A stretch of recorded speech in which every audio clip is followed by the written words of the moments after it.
Welcome back to Celebrity Radio. It's Alex Belfield talking to some of the world's biggest stars and some of my favourite people. And we've got one for you today. A lady who's sold over 70 million records around the world.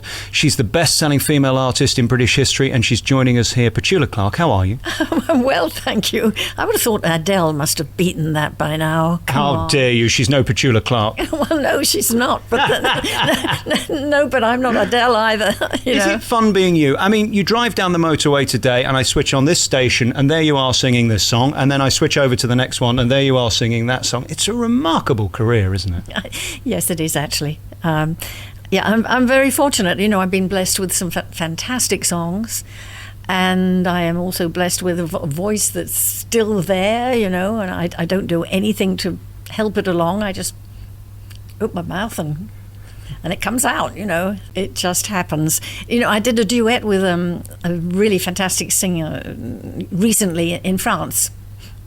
And, I was a bit of a fan. I thought he was an amazing singer. Anyway, I got to the studio and he arrived late, of course. Well, okay, fine. And then we started recording about 2 hours later because he was warming up for 2 hours.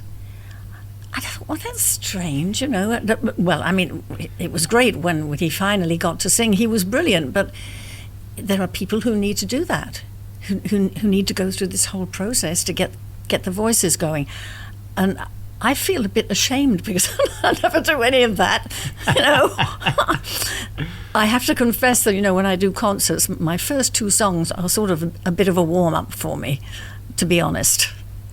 When you sit here now, and ahead of you in the next 2 months, you'll be releasing a brand new album, which comes out in September, and then in October you'll be doing these huge venues, and there you are, centre stage with the pin focus, and you have to deliver.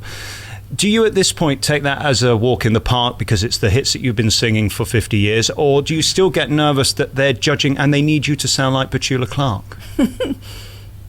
It's never a walk in the park. I mean, it's great once I'm on stage and I'm into it and the audience is there and the band is really cooking and you've got great songs. I mean, then it starts feeling sort of like a walk in the park, but it never is quite. You never are absolutely certain that it's going to work. When I sit opposite someone like you, I look in your eyes and think of the people you've looked at, the greats, the Lennons, the stars of TV. You were part of a generation that we're never, ever going to see again. It's all about getting your private bits out on reality TV these days. You work with real legends. How do you view your life at this point? Is it like watching it back on YouTube for the first time, or do you remember those moments individually one by one? I can remember them. I have to confess I'm not really very nostalgic. I don't sit around saying, oh, those were the good old days, they really knew how to write songs then, and where have they all gone, all those legends, even though sometimes, if you think about it, it's a little bit true. No, I'm really not like that. I honestly live for today, and there are a lot of wonderful things around today, a lot of great talent. Of course, I was lucky enough to work with some of the great names in show business. But right now I'm looking into your eyes, and that's fine too. And here we are, 2016, and you're still selling out venues. I guess for any artist, there's no greater compliment to know that they still care, and they're still interested, and they're going to take their well-earned money and pay to see you. That's the ultimate test of time, isn't it? It is, and I feel very privileged to still be doing what I do and enjoying it. And I've been doing it for many, many years, as you know. I started when I was a wee child, when I was about 5 or 6, and I stopped in the 1970s for a couple of years. But apart from that, I've just been doing it, and. As I said, it's a privilege to still be able to do it. Let's go back to the beginning. Radio really is possibly the reason you're here, because that's where people fell in love with you and that's where you learnt your craft. That's all we had, really. We didn't have television. I did my first radio performance when I was 8. And it was on a radio show for the forces. It was during the war, the Second World War, folks. And it was a show for kids, whose dads or brothers or cousins were out serving in the forces somewhere. And I had an uncle who was, funnily enough, he was in Iraq, would you believe, during the Second World War. Anyway, I went along with 20 other kids, and it was in a theatre which still exists in London called the Criterion, which is right in the middle of Piccadilly Circus. And the BBC were using it because it was and still is an underground theatre. I mean, it's way, way underground. And so it was like a kind of glorified air raid shelter. And so there we were, all us kids, and there was a band, and you know, we did our little rehearsal. Hello, Uncle Dudley, we're fine, blah, blah, blah. And then suddenly there was this huge air raid. I mean, you know, we were in Piccadilly Circus, and the place was shaking, and we had to stop rehearsal. And a lot of the kids were very scared. And I was a London kid, you know. And the producer said to us, would anyone like to come up and say a piece of poetry, sing a song, you know, just to take our minds off what's going on? And nobody else volunteered, so I put my hand up and said, I'll sing a song. So that was my first radio show, and that was the beginning of everything for me, really. So radio has always been very important. Without getting too deep and spiritual, do you think you're born to do this and you were born to be Petula Clark as we sit here today? Because it seems to me there's a bravery in admitting I want to be the person to stand on that stage, but then being able to do it and form a career out of it is something extraordinary. Oh, you mustn't forget that I always loved to sing. You know, I'm half Welsh, and my mother was Welsh, and so music was in me. I could hear music all the time, and I still do hear music in my head most of the time. Was I born to do it? I don't know how to do anything else, if that's what you mean. So I guess I was, you know. Can you ever remember not being famous? No, I can't, actually. No, I don't know what it is to be famous.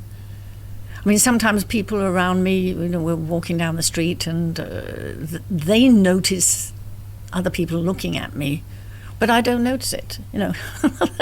It's just the way it is. It's marvellous, though, if you need a table in the centre of London at 8 o'clock at night, isn't it? They'll let you in. They can be useful sometimes. I was looking at you last night on the internet and all the people you've worked with and the people you talk about, and there are three names that fascinate me: the Carpenters, John Lennon and Dusty Springfield. These are three names that fascinate me, and of course you got to know them, and in Lennon's case he thought you were the best singer and his favourite.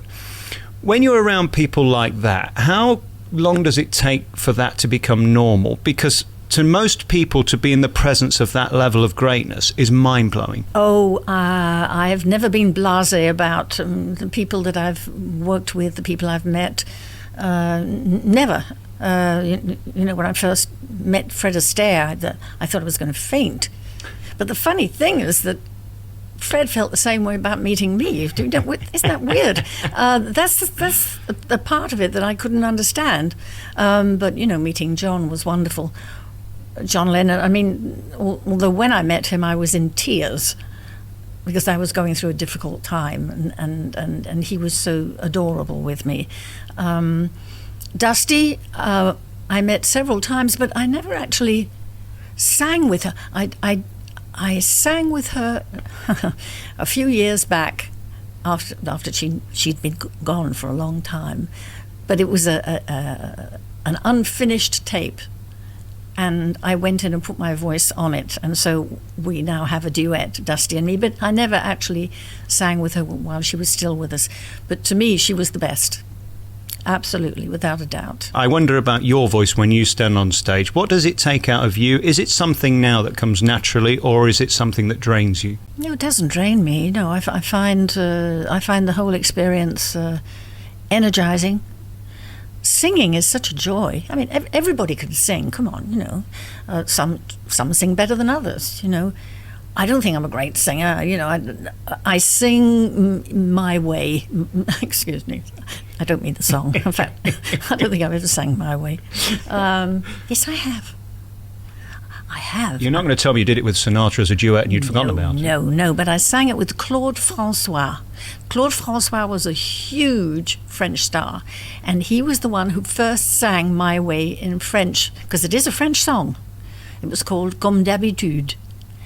And Paul Anka wrote a lyric in English and gave it to Sinatra, and that was My Way. But I sang My Way with Claude Francois, in case you're interested. Wow. No, but I sing in my own style, and it just comes out that way. And some songs help me to sing that way.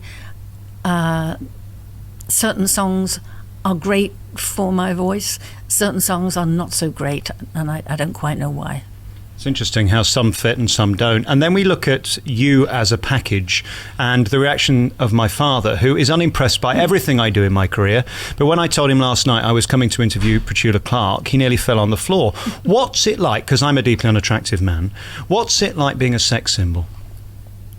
I'm sorry, what did you say? You, sex symbol. I don't know how to answer that question. This business, show business, is about seduction anyway. You know, when you go out on stage, you are seducing a few thousand people in some way or another. You know, in my case, you know, I'm not Beyonce. You know, I don't take my clothes off and do all that. But you were in the day. Do you not see that about yourself? The way my father reacted, seriously, I mean, he just adored you. Bless his heart. Do give him my love. Well, it just wasn't like that. I don't think Adele is selling sex, although she probably is in her own way. Mm-hmm. You know, there are all different ways to seduce people. And she is seducing with her voice, with her talent. Hello, remember talent? Yep. Talent can be seductive. And then we spoke earlier of another legend, Frank Sinatra, who you never got to work with. Did you get to meet him? Oh, yes, and I never sang with him. Oh, you know, I met him several times. We had dinner and all that kind of thing, yeah. I'm amazed by these people. And, of course, one of the defining moments in your career was Las Vegas, the reason I bring it up. And it sort of ended your career for a while because I think it was a period where the glitz and glamour overtook the voice. And you left, didn't you? I mean, you could still be there now. You chose not to be. Isn't that interesting? Yeah, well, you know, I did Vegas on and off for 12 years. You know, on and off meaning I would do 3 weeks in Caesar's Palace, or 3 weeks at the Riviera or wherever, you know. And it was fun. Certainly when I was there, it was fun because I would be at Caesar's, for instance, and then Streisand would be down the road at the Hilton, or Elvis, and Sinatra would be at the Riviera, you know. So it was a special time. It's not like that anymore. You know, Vegas has changed enormously. So, you know, I might go back and do a few nights now and then, but no, it's Cirque du Soleil and Celine Dion, and who was a great singer, and it's very different. And then we look at you as a person, and what I love about you, I think the most, is that you're a principled person, and you're a person, if you're a friend, you're a loved friend. And there was a moment with Harry Belafonte, a wonderful story. Back in the day, you couldn't put your hand on a black man's arm without controversy, and you had two ways of reacting. You could have edited it out, or you could leave it in and take the flak, and you did. Why did you do that? Well, it wasn't me who wanted to edit anything out. It was the sponsor. The sponsor saw me put my hand on lovely Harry's arm. And by then, incidentally, Harry and I were really good friends, you know, and we felt very strongly about the song that we were doing together, and it just happened naturally. However, the sponsor was in the sponsor's room next to the control room. This was at NBC in LA. And he went berserk. He said, "I'm not having my star touching a black man's arm," you know. Whoa. And the director of the show was in trouble, you know. I mean, he said, what am I going to do? So he thought up this idea about doing the song in a different way, where I wouldn't actually be standing next to Harry, but, you know, they would do a camera with stuff and all the rest of it. I thought, well, that's strange. That's not the way we're supposed to do it. But we did it. We did 2 takes like that. And then all the lights went out in the studio. Harry went to his dressing room. I thought he looked a bit strange. I didn't quite know what was going on. My husband, who was the executive producer, and our lawyer, took me by the hand, said, "Come on, we're going downstairs." I said, "What's going on?" So we went downstairs into the basement, and in the basement was this guy eating a sandwich and he was in charge of all the tapes, everything that was being recorded in the studios. And my lawyer said, "This is Claude Wolfe, executive producer. This is Petula Clark, star of the show. Hi. We want you to erase these 2 takes. Just keep that one." He said, "I can't do that. We have to always keep, they always have to keep tapes just in case something goes wrong." And my lawyer said, "This is an order. You erase those tapes." And we watched as he pressed the button and erased the tapes. And that was it. That was it. So they had to put out the one where I touched Harry's arm. And that's what caused all the fuss, And I didn't get it. I had had a black musical director for years, but I was English, and I was arriving in LA as a star, because I had all the hit records. However, I was sort of a bit naive. It was right in the middle of the civil rights movement, and there I was suddenly in the middle of all this. And I spoke to Harry Belafonte not very long ago in Ireland for the Amnesty International, and he remembers it, every single second of it, and he said it was a very important moment. But I didn't realize how important it was, And to think 50 years on, we're still fighting the same battles with race and what's going on in America. Yeah. I sometimes do hold my head in shame at this world that we think we've moved on, and we have in many ways. We have iPhones and we have Twitter and Facebook, but we still have fundamental issues where race is one of the biggest issues still in the world. Of course we do. Things have moved along a bit. We've had a black president in America. The things have changed, but we have to just keep working. We have to, and we have to give everything our love in our work, in our attitude, and whatever we do. That's what else can we do? And in terms of priorities, it seems to me all through your life, music has come second to family and your children. There are a lot of people in the business who don't do that. Was that always a priority for you, to make sure that you kept your life in perspective and the business in perspective? Because it's easy to see how some people make it and some people don't quickly. Yes, but it's not as easy as all that. I had 2 children very quickly after we got married. I was living in Paris at the time, and then Tony Hatch comes along with a song called Downtown, and there it was. Suddenly, I had #1 in the States, and America was squeamish, "You got to get here," and all that stuff. So I had all my contracts that were already signed for France, and then I had to go to America, and 2 small children. And I thought, well, I could do this. This is easy. You can have a nanny, and we just organize ourselves. To a certain point, I think we did quite well. I say we because my husband was there to help out too. But it's not easy, and there were compromises all around. I compromised on my career by not being there all the time, which in fact, that's really what you have to do. And I couldn't be there and be with the children all the time. That's 2 full-time jobs. Can't be done. We see so many who don't make it, the Dusters, Karen Carpenters, even the Amy Winehouses, people of late, who disappoint us because all you want is for them to keep singing. Yeah. Have you managed to work out, because if anybody can answer this question, you can, how do you survive the business? Because you have, at this point, you're still sane, you're still here, and you're still making wonderful music that people love. How? That's a very good question. I don't know. I don't know if I can answer that. I never got into drugs. All that stuff never really turned me on. Karen, bless her, she was naive, and she wasn't well guided. And a lot of people, the people you mentioned, they weren't going to listen anyway. Elvis was the same. I saw him several times on stage, and the first time I saw him, he was glorious. He was amazing. And then I saw him again, and it was not so good. And the last time I saw him on stage, and it was not good. I went backstage, and all his yes men were saying, great show, Elvis, and I felt like saying, what? He wasn't. But nobody was going to say that to him. Yeah. And if anybody had, would he have listened? Probably not. It's a difficult one. You know, this entourage that happens around people. It's I've seen it happen to so many people, and I've never had an entourage, ever. An entourage can make you feel good.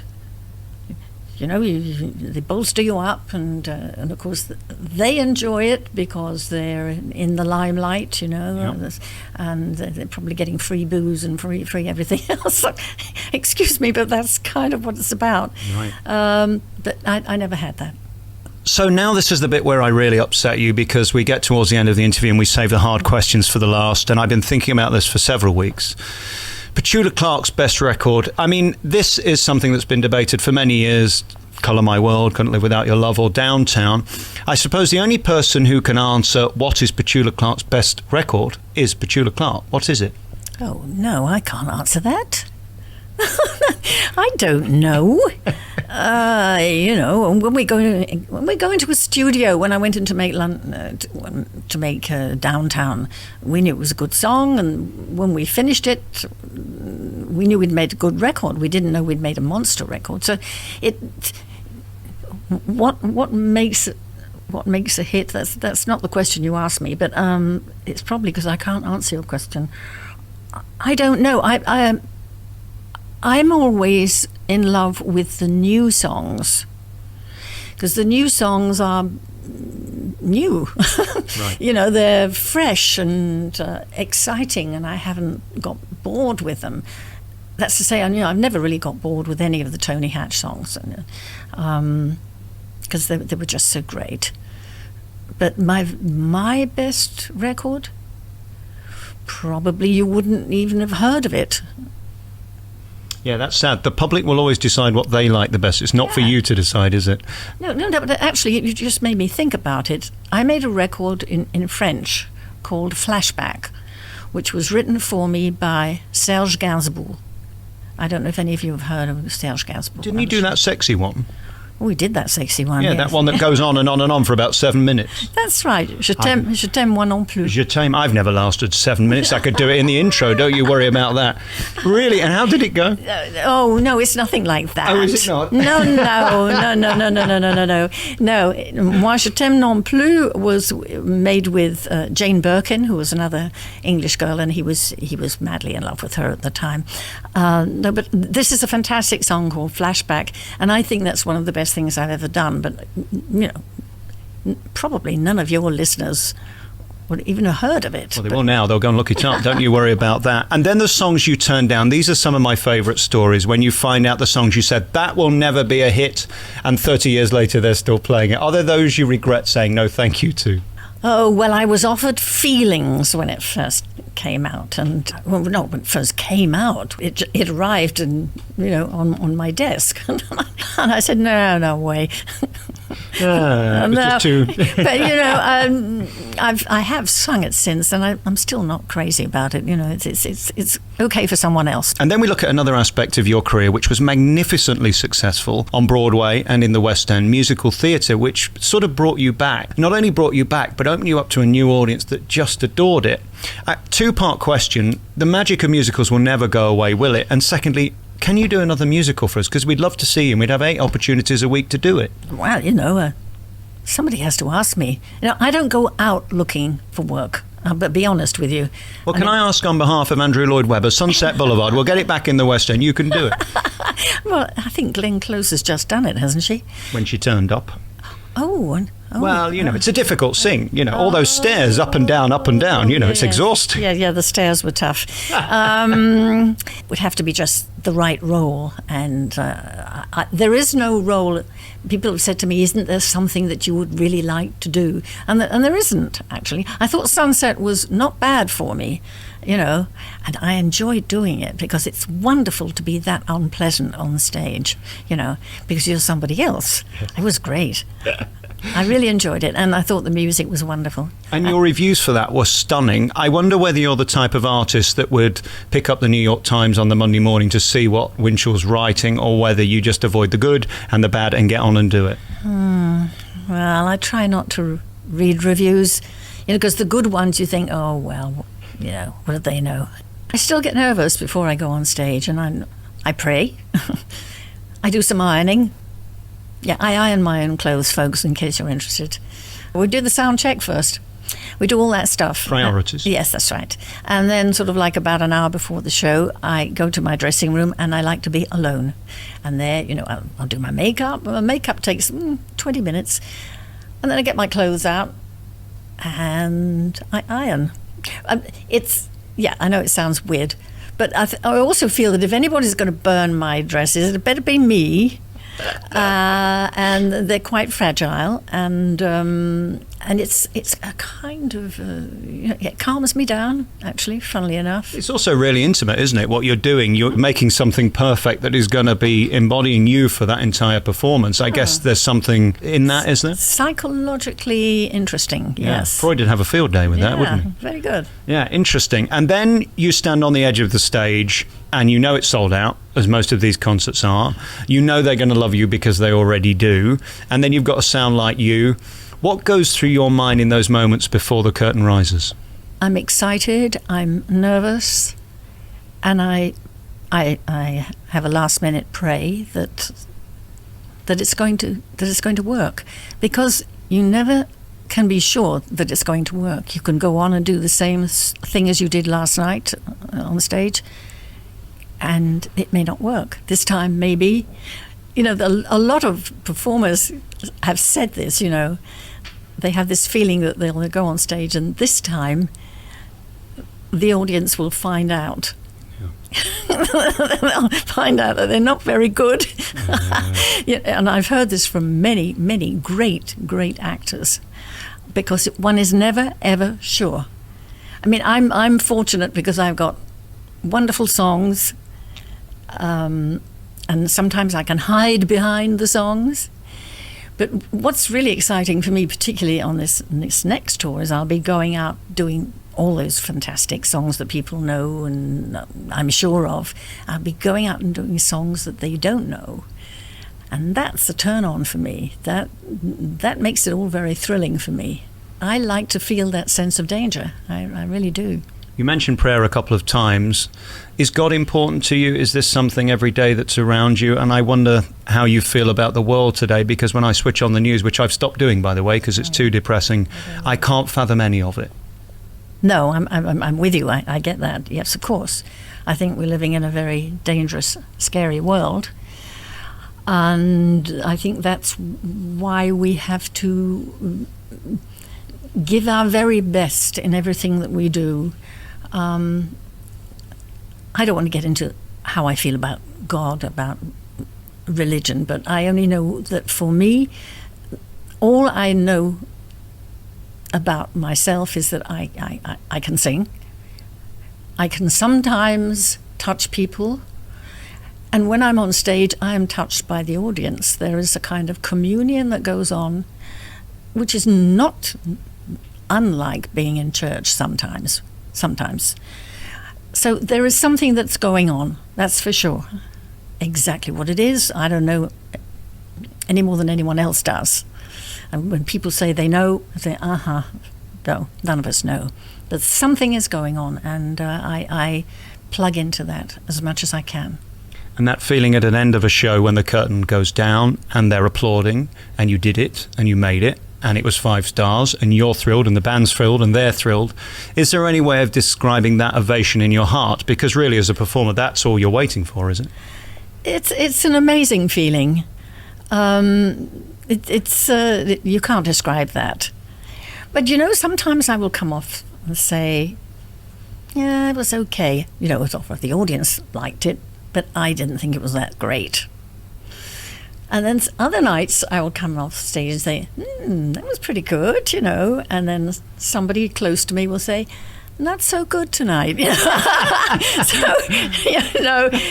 That's... Colour My World was a bit flat. Yeah, you know what I mean? They can hurt these people, can't they? Well, there's always a bit of truth in it, you know? It's interesting about you and your fans and the relationship with it. An auntie of mine, who I think is about 82, wrote to you when she was, I think, 35, 40, and she'd just gone through a divorce, and she said, I love your records, I'm coming to see you in Nottingham. And you wrote a hand note back to her, and you put a photo in it, signed it, and said, if you're ever in town when I'm in town, show this picture to security, and I'd like to say hello to you. And she did, and you did. I want you to know how much you mean to your fans, and I think that's the testament to anybody's legacy, is those moments, that individual that you touched at a moment when she was low. Petula Clark was willing to see me. Is that important to you, just those very small, not the moments at the Palladium, because we can all see those on YouTube, but the individual moments that nobody will ever know about? They're very important to me. You know, I can't handwrite back to everybody, you know. But I often do. But I've met so many amazing people at the stage door. So many stories. It's extremely nourishing for me. So don't ever think that it's not important to me. It's very important to me. Singing is a wonderful thing to be able to do. I do feel at times that I can convey something through songs. You know, I'm just a singer, let's face it. You know, you were talking about the world today. What can I do to help? What can you, what can any of us do? What we can do is go on doing what we do, doing it better, doing it with love. And that's what I do. So I try to convey that in when I'm on stage, in my life, come to that. So how do you put that into a capsule and say that's who I am? I really don't know. But isn't it wonderful that at my lowest moments I can click Google and put in Subway, and there you come up for 3 minutes and cheer me up. Petula Clark, good luck with the tour. It's happening this autumn, and the new album's out in September. This has been a great honour and thrill. Thank you so much for your time. Thank you. I really enjoyed it. Don't sleep in the subways, your favourite? It is. It's mine too.